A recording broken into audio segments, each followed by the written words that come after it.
আজকে বাংলাদেশের মধ্যে সবচেয়ে বহুল আলোচিত ময়না হত্যাকাণ্ডের সন্দেহভাজন দুইজন আসামি, যে মসজিদে লাশ পাওয়া গেছিল, মসজিদের ইমাম এবং মুয়াজ্জিম দুইজনকে 5 দিনের রিমান্ডের জন্য তদন্তকারী কর্মকর্তা গতকাল আবেদন করে।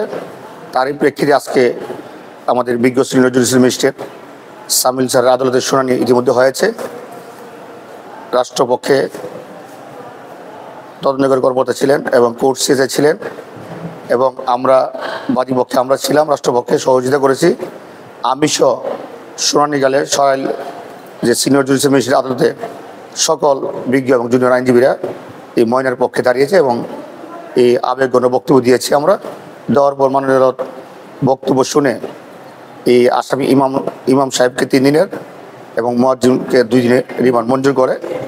আর সবচেয়ে বড় খুশির বিষয় হলো এই যে একটা নৃশংস একটা লোহমর্ষক ঘটনার কারণে আসামি কোনো আইনজীবী আজকে ব্রাহ্মণবাড়িয়া জেলা আইনজীবী কেউ দাঁড়ায়নি।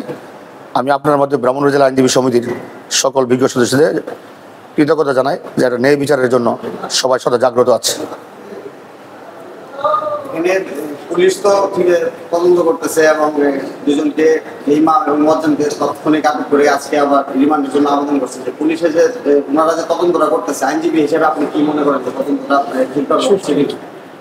আসলে এই মোকদ্দমাটার যে ঘটনাটা আপনারা বাদী এবং বাদীর স্বামী মানে ভিকটিমের পিতার বক্তব্য শুনেছেন।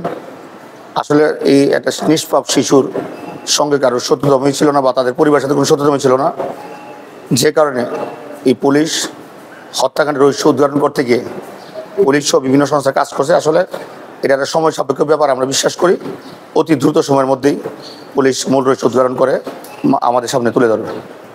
সর্বশেষ একজন আইনজীবী হিসাবে এই ধরনের মামলা তো আগেও আপনি নিয়ন্ত্রণ করছেন। এখন আমরা দেখতে পাচ্ছি যে সাম্প্রতিক সময়ে বিভিন্ন আন্দোলন বা মানববন্ধনে পুলিশকে সময় বেঁধে দেওয়া হচ্ছে যে এত সময়ের মধ্যে বা 12 ঘন্টা বা 24 ঘন্টার মধ্যে এটা সমাধান করতে হবে। তো সকলকে একটু ধৈর্য ধরার বিষয়ে আপনি কিছু বলবেন কিনা? আমার হলো যেহেতু এটা রহস্যের একটা আলোচিত হত্যাকাণ্ড, মানুষ আবেগ থেকে এবং এরকম লোমহর্ষক ঘটনার এই বড় বড় কাহিনী থেকে মানুষ স্বতঃস্ফূর্তভাবে তাদের বিবেকের তাড়নায় রাস্তায় বের হয়েছে। তবে আমি সবাইকে বলবো, যেহেতু একটা ঘটনার রহস্যজনক এখন উদ্ধার করতে পারে না, সেই ক্ষেত্রে পুলিশকে আমরা আবার আলটিমেটাম দেওয়া ঠিক হবে না। এই জন্য তাহলে মামলার মূল রহস্য থেকে এবার উল্টা দিকে মন নিতে পারে। সেই জন্য আমরা আমাদের অবস্থান থেকে সকলকে পুলিশকে সহযোগিতা করার জন্য অনুরোধ করব। এবং আমি পাশাপাশি তদন্তকার সংস্থার সকলকে বলবো আপনারা তদন্তের গতিবিধি আরও দ্রুত বেগবান করেন।